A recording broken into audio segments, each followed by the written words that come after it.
Hello again. Off the top, the filter forefront, our top four of the day, including no more red light cameras.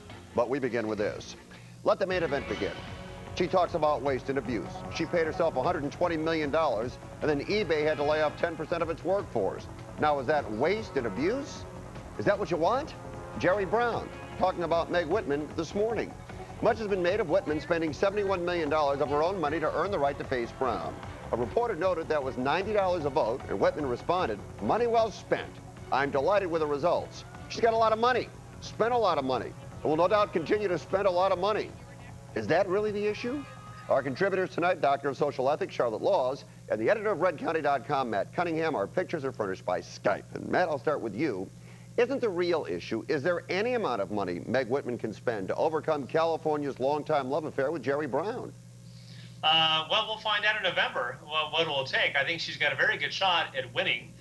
Jerry Brown shouldn't be underestimated. He's a liberal, but he's very wily. He's very good at confounding expectations and defying stereotypes.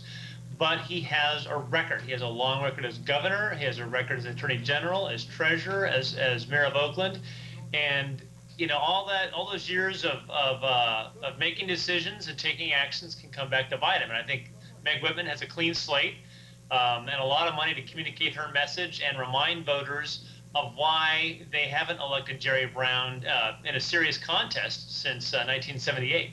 I'm wondering, though, Charlotte, is the money an issue here, or are people making too much of it? I think the money is important, but I don't think it's everything. I think they have to define themselves and define their opponents. And I came up with a couple of very funny and I think effective ads that each of them could use against their opponent. Meg Whitman could have the back of a pair of pants and the union label, which would be the government employee union, and a miniature Jerry Brown in the pocket, since he's getting all his money from unions. And then she would define herself as the businesswoman who can bring jobs to California, et cetera, et cetera. And Jerry Brown would go with the Looney Tunes and define Meg Whitman as a lame duck, like Schwarzenegger, because a lot of people see them together. And he would be Donald Duck, and she would be Daffy Duck, and they'd be running around the chambers in Sacramento trying to create order. The papers would be flying, and the graphs would show that taxes were going up, and the deficit was going up, and it was a disaster. And then he'd talk about how he's a fiscal conservative, which he is. He's thrifty, not only personally, but as a politician. And now he has the experience to handle Sacramento. All right, so Charlotte, let me... nice ad ideas. All right, 10 seconds, Charlotte. I know how Matt feels. He believes that Whitman will win. We have 5 seconds here. What do you think? Whitman or Brown? I know it's early. What do you think? Well, I think Jerry Brown is going to win because, A, there are more Democrats in this state than there are Republicans. I think he's going to get the independent vote because he really is a very independent person. He wasn't even a Democrat. He had gone out of the Democratic Party until recently. He was an independent for quite a while. And he's a tireless campaigner. He has tons of energy, and he can push, push, push. So, you know, her money will help her quite a bit, but I don't think it's everything. Okay, talking about money. Overall, there was a lot of money spent on yesterday's election. Just under 3.5 million people voted for governor. There are just under 17 million registered voters in California. Less than 20% of registered voters, the lowest number ever in a California primary. Apparently, no amount of money can make people care. Will this, Prop 14, passed last night, changes the way primary elections in the state will be conducted. Beginning next year, the top 2 vote-getters in primary races for congressional, state legislative, and statewide offices, regardless of political party, will face off in the general election. Could mean 2 Republicans, could mean 2 Democrats. No longer does it have to be one from each party. Will this encourage more people to vote in the primaries? How much will it change politics in the state of California, Charlotte? I think it'll encourage people to vote more, and I think it will change things quite a bit.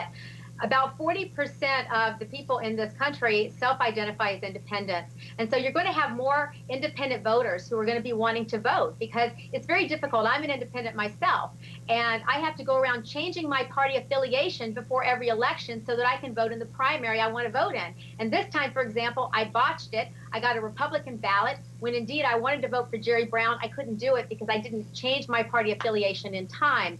And I also think you're going to have more moderate candidates. you're going to have independents who are going to have a chance at winning because you may have 3 Democrats running in this open primary. They're going to split the votes. An independent's going to be able to get ahead and be one of the 2 that is selected for the general election. So I think you could end up with less bickering, less partisanship in Sacramento. It could be better for the state. More could get done. It certainly isn't good now, so I think it's worth a shot. All right, Matt, from the Republican side, what do you think about this idea? Well, I think from just a citizen's side, I think it's a bad idea. It's not going to increase.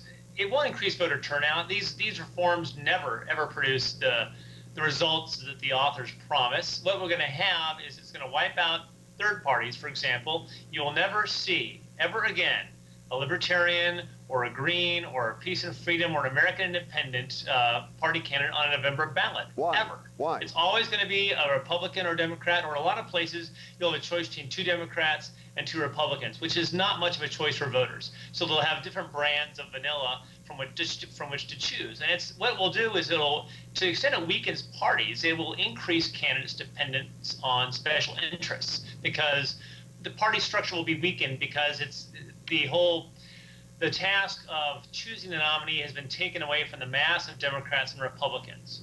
And parties will probably nominate, but it'll be a very small process involving a much smaller number of activists. So it'll at the end of the day, I think we'll probably get the same types of people, and we'll look back at one more reform that didn't deliver what the authors promised it would. But what does it matter, Matt, if the small parties get onto the general election ballot? They never get elected anyway. At least now they may have a shot at it.